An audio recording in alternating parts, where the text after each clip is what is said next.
Amigos de TV Vial, muy buenos días. Nos encontramos aquí en el 90 aniversario de la Asociación Automotriz del Perú.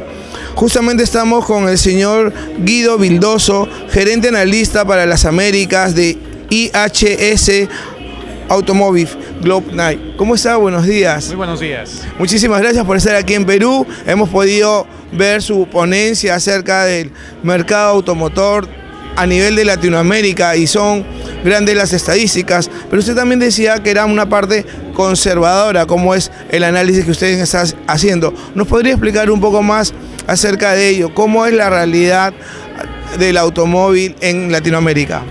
Muchas gracias por su pregunta. La realidad que tenemos es obviamente un proceso de crecimiento.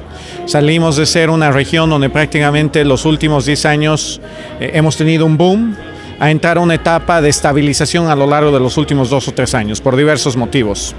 La perspectiva de crecimiento es obviamente una tendencia positiva, mientras que la gente continúe ganando más o pasamos a tener vehículos más grandes y de mayor contenido, o en el caso de Perú, Colombia, por ejemplo, donde tenemos tasas de motorizaciones tan bajas, continuaremos creciendo el mercado. Ahí obviamente existen algunos pequeños retos, caso en particular de Colombia, con el caso de Bogotá, que tiene pico y placa, donde prácticamente hay ciudades verdes, que es el caso específico de Bogotá, que de cierta manera pone una restricción en los volúmenes totales de vehículos que se puedan emplacar dentro de Bogotá. Sin embargo, salvo ese limitante, el planeamiento o la perspectiva que tenemos es optimista, cautelosamente optimista para la región, saliendo ya en esta etapa de recuperación. También usted conversaba acerca de algunos límites internos y límites externos, no solamente en el Perú, sino también a nivel internacional. ¿Nos podría explicar ello, por favor? Con gusto. Las limitantes que vemos son obviamente, desde un punto de vista externo, el precio de las materias primas. Somos una región netamente exportadora. A lo largo de los últimos años, América Latina ha exportado mucho menos. Solamente este año vamos a exportar $50 billones menos a causa de la caída en commodities. Estamos exportando más volumen, pero menos en cifra de dólares. Y eso tiene un efecto, obviamente, que baja a las economías, un efecto que baja al tema de empleo y obviamente baja de empleo al tema de consumo. Entonces, ese es un limitante externo, ver este repunte dentro del tema de las materias primas, poder ver una recuperación de materias primas que eventualmente genere mayor empleo y eventualmente genere mayor consumo. Internamente tenemos limitantes políticos dentro de la región. Entonces, estamos en un proceso de transición.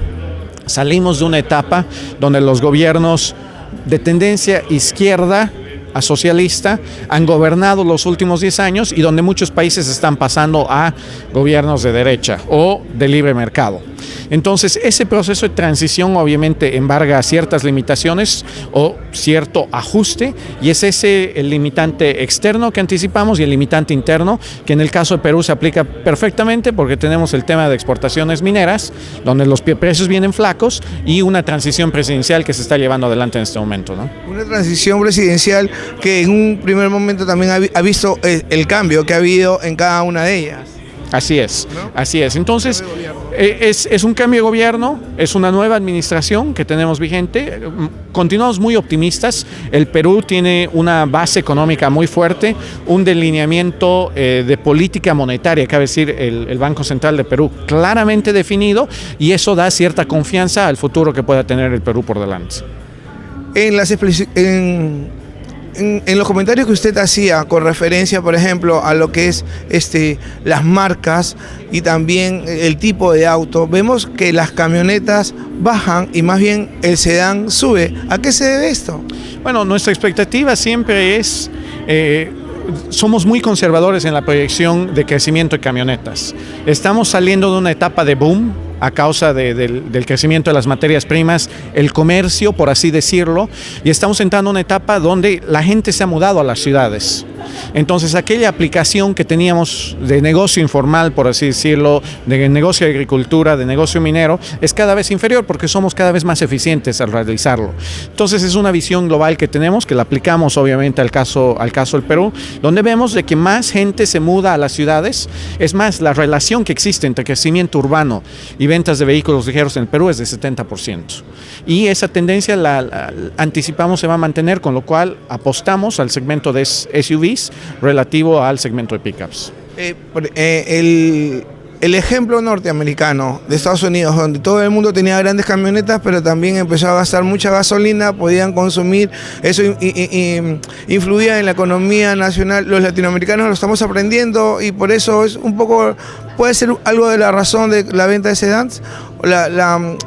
Los familiares también ya no necesitan la gran camioneta para verse más, decir, no, si tengo camioneta, mi nivel personal crece, basta con un buen auto para poder decir que también uno está manejando y que se mantiene en la situación, en el estatus, por así decirlo. Esa es una excelente pregunta y es uno de los puntos que estamos visualizando, donde en el pasado, tomando en cuenta la calidad de las carreteras, lo geográficamente accidentados que estamos sobre la costa del Pacífico, el reto de la sierra y qué sé yo, nos obligaba a ir a aquellos vehículos que podían afrontar estos retos geográficos.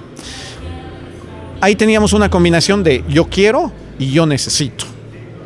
Y en el futuro anticipamos de que obviamente el segmento de yo necesito se mantiene, pero algunos de aquellos que yo quiero, con aquel ajuste de infraestructura que vivimos, puedan pasar al segmento de SUVs, que ya no son las SUVs del pasado que tragaban gasolina, sino son SUVs mucho más eficientes. Y eso nos pueda permitir de que el crecimiento sea primordialmente en el segmento de SUVs para aquellas familias que necesitan más que todo trasladar a la familia y no carga, ¿no?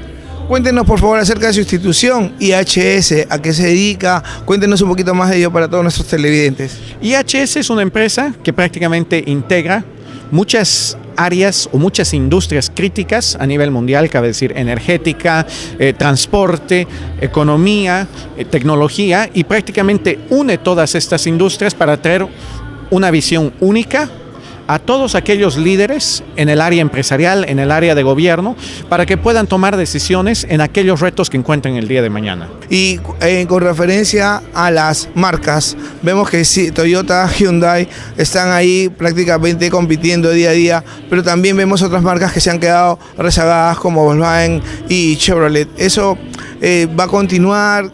¿Son estrategias propias de las marcas o es por el tipo de carro? Es una combinación, obviamente también tiene que ver el ciclo de vida de un vehículo. No es lo mismo vender un auto en su segundo año de lanzamiento a vender un auto en su quinto año de lanzamiento. Entonces, en ese contexto, obviamente hay marcas muy leales, que es el caso que estamos viendo en Toyota, en Hyundai y en Kia, donde el consumidor es muy leal, se apega a muerte a la marca. Y otras marcas que es más reacción al vehículo nuevo, a aquella sensación de lujo, y que eventualmente, tan pronto el carro ya está unos años en el mercado, el consumidor se va a buscar otras opciones. Entonces, ese es un elemento. Obviamente hay otro elemento que es la disponibilidad de producto. Hay algunas empresas que tienen un reto en cuanto a motorización, un reto en cuanto a cambio de moneda, y eso juega de cierta manera dentro del análisis que estamos tomando en cuenta. Entonces, no es un solo elemento, sino es un conglomerado de elementos que tomamos en cuenta y donde anticipamos de que las empresas chinas han aprendido, van a continuar con aquel trabajo o servicio de postventa, y eso va a permitir de que puedan fortalecer sus ventas a futuro. Las importaciones chinas para Perú, los famosos carros chinos para Perú, ¿cómo lo ve en el futuro? Ha mermado de manera notoria. Tiene sentido de cierta manera porque el segmento que más se ha impactado, y no solamente en Perú sino en América Latina, es aquel segmento de entrada.